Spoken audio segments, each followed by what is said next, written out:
ఇహలోక బంధాలు శాశ్వతం కావు, ఆయన రాజ్యమే నిజమైన నిలయం మనకు.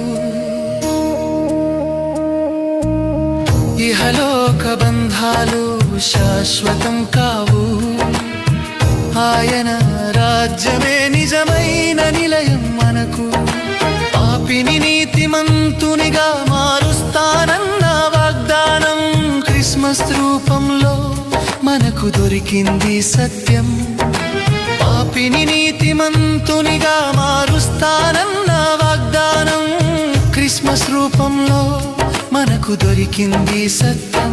క్రీస్తు రాక పునరుద్ధానంతోనే